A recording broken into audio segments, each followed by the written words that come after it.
Welcome to this week's edition of Freedom and Prosperity Radio, the weekly radio news magazine that we put together here at the Virginia Institute for Public Policy so that you are better armed when somebody comes up with their hair on fire, just spouting whatever they heard on MSNBC the night before, and then you can kind of be gentle with them, though. I try to tell people, be conciliatory, because sometimes they know not what they do. Because if you have a desk, it's really all you need to have authority.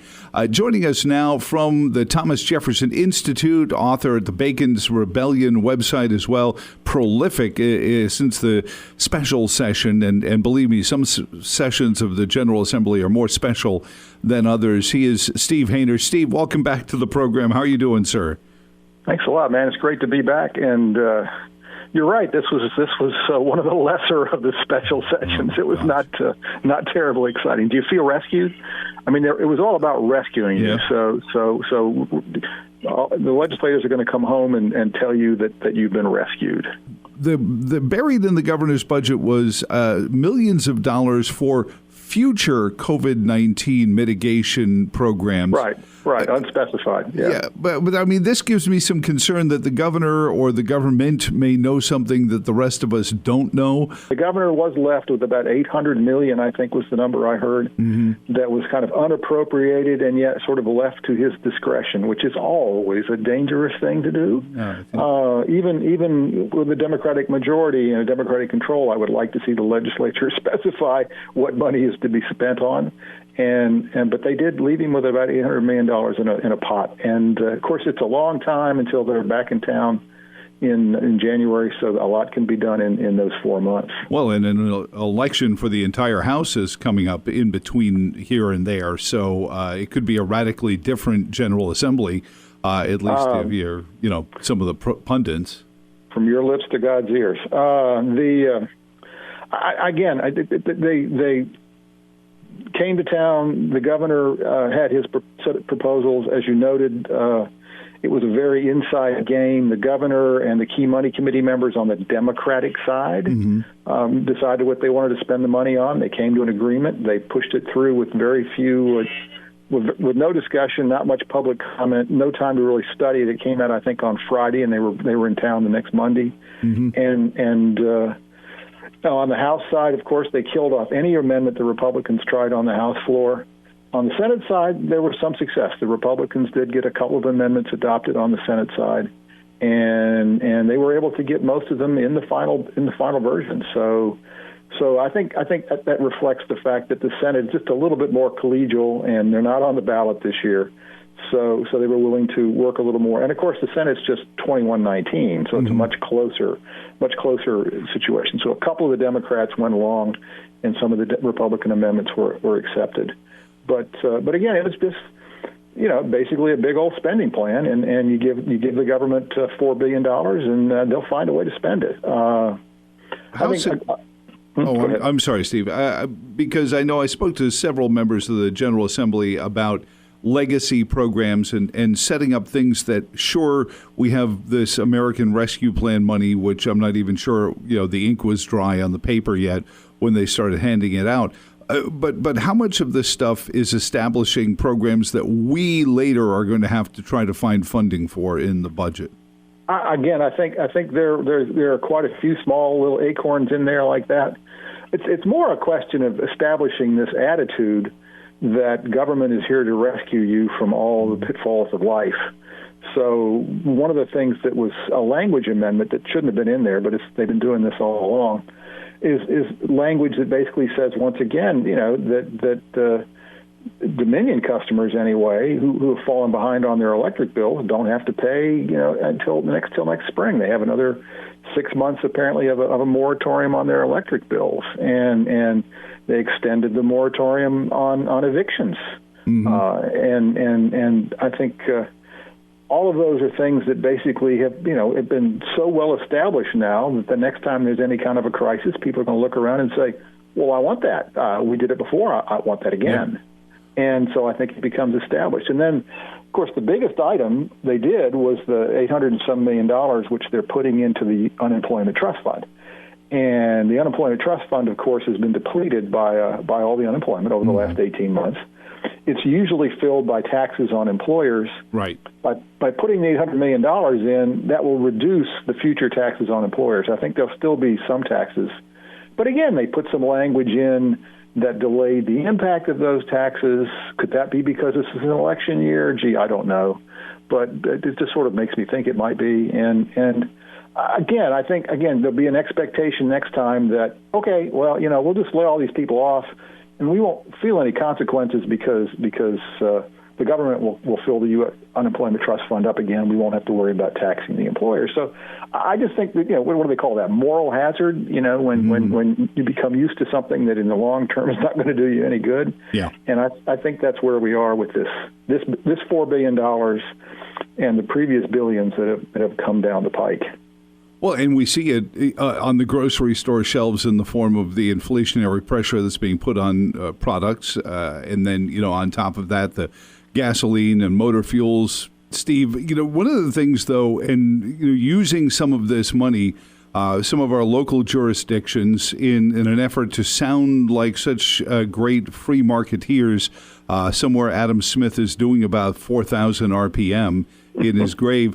They started Venture Central Virginia, where using some of their rescue fund money from the state, the city of Charlottesville, the county of Albemarle, the University of Virginia, all trafficking through the Chamber of Commerce, of which there are 2 elected members of both boards on their board of directors, will help invest in entrepreneurial pursuits. And I said, well, hold on a second here. Isn't this what the Chinese Communist Party does? Sure, you can start a business. We're just 51% of your partners. And they've become literally the venture capitalists of record.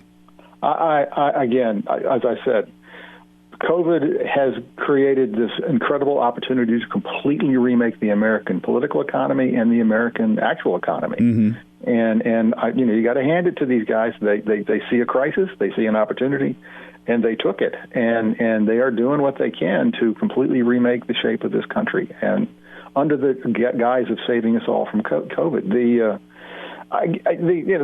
grants, rescuing the businesses, it's understandable, the desire to do so, and I certainly think within reason it makes sense. But these, for the most part, should be either very small grants or they should be loans that need to be paid back. And again, it's 5 years from now, it'll just be considered normal business, the standard business.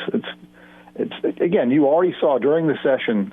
If you watch Twitter, and I don't recommend it, but every now and then I turn on Twitter, and I do follow the General Assembly, some of the General Assembly accounts on Twitter, and you saw Democrat after Democrat after Democrat having a little moment on Twitter, standing down by the Capitol, by the steps, down in the front, saying, this is what I just did for you. This is what I just got for you in Charlottesville. This is what I just got for you in Fredericksburg. This is what I just got for you in Virginia Beach. And naming certain things. You'd think actually that they picked up the phone and called Joe Biden and said, hey, put this in the bill. Get this for my home folks. So they were clearly campaign messages. They were probably very effective campaign messages. But that's what's going on. I mean, this is bringing home, bringing home bacon by the railroad carload is what they're doing. And you're going to hear a lot about it between now and the election in November.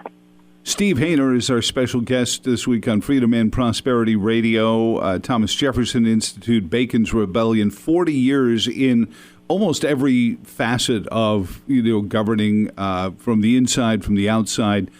Steve, one of the things that has bothered me, and we watched it in the General Assembly session yet again in the way they were just smacking down bill after bill after bill, is they write these permissions into their organizational plan that says whoever the majority party is gets to establish whatever committee assignments, whatever committee percentages there are.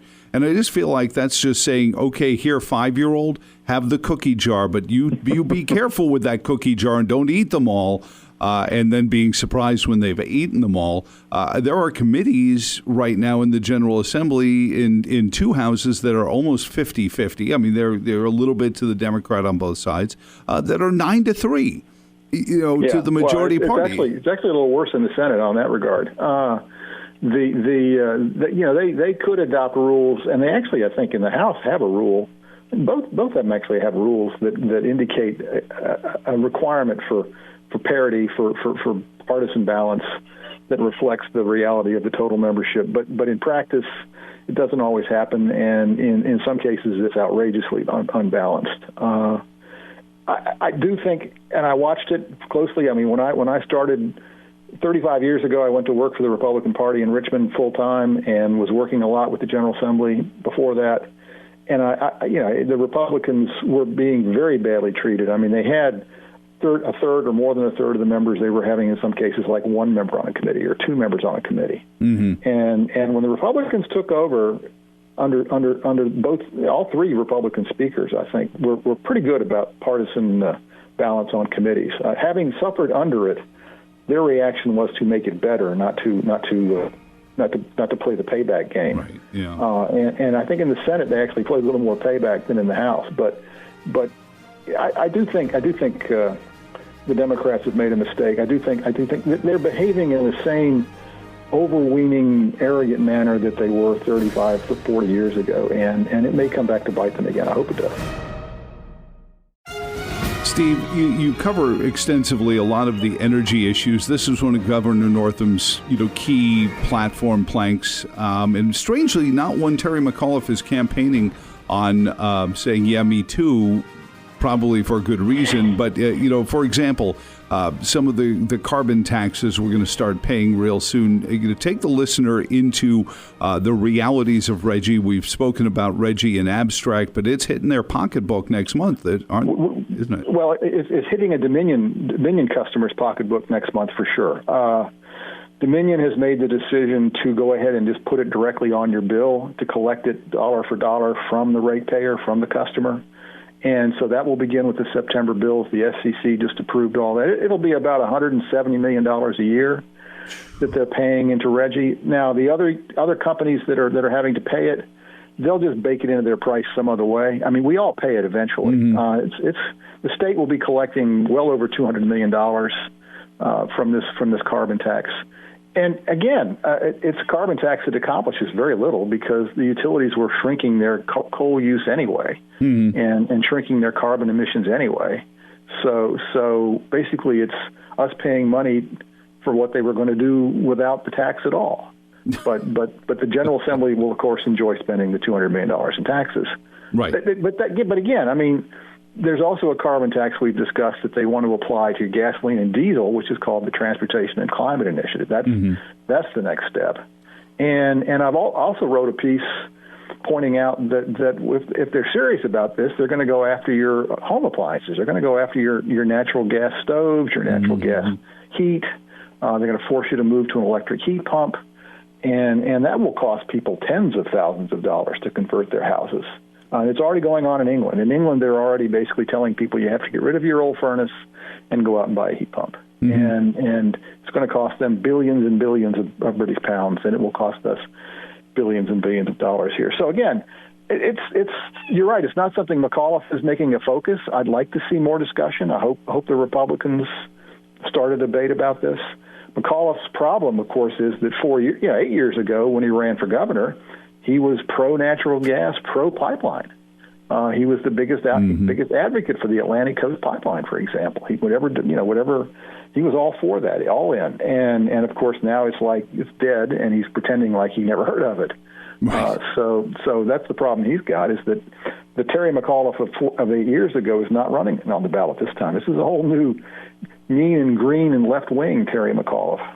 Well, and when you look at it, I still think there's something we can learn from the stories out of Germany that I'm seeing that, so dutiful were the German populace that when the chancellor said go buy electric cars, they did, and they've overwhelmed their electric grid with them, and they're really scrambling to try to get the Russian pipeline in because their coal-fired plants are burning like crazy to try to keep up with it. They're actually the big decision they made, which proved to be a disaster, was they closed all their nuclear plants. And in the wake of Fukushima, they turned anti-nuclear. And going anti-nuclear in that case meant they had to start burning more coal, which was insane. They're burning more coal than they did 20 years ago. But they also have gone fully into offshore wind and onshore wind. And the wind is great when the wind blows, but when the wind doesn't blow, it doesn't work. And they're having problems with that. what's keeping them alive, as you said, is they're trying to get natural gas from Russia. Isn't that special? They're going to be buying their natural gas from Russia, and I'm sure the Russians will never use that as a lever for political gain. Not anymore. And the other thing they're doing, of course, is they're buying excess nuclear power. Very quietly. Don't want anybody to notice that they're buying nuclear power from France, because the difference between France and Germany is just night and day in terms of their energy economy. The French went nuclear, and they're doing nuclear and solar, and the Germans are doing basically coal and wind, and it's not working out for them. Well, is there something we can learn from the French? In my private career, working for Newport News Shipbuilding, we talked a lot about nuclear energy. I was involved in a couple of nuclear development projects. It is difficult because of all the regulation. I mean, this country needs to go back to nuclear power. We need to go to 50%, maybe 60, 70% nuclear power as opposed to the 10 or 20% it is now. And we need to figure out what are the impediments that keep it from getting built, because they're building them elsewhere in the world. They're building them all over China. And for some reason, we can't seem to build them here, and I'm not sure why.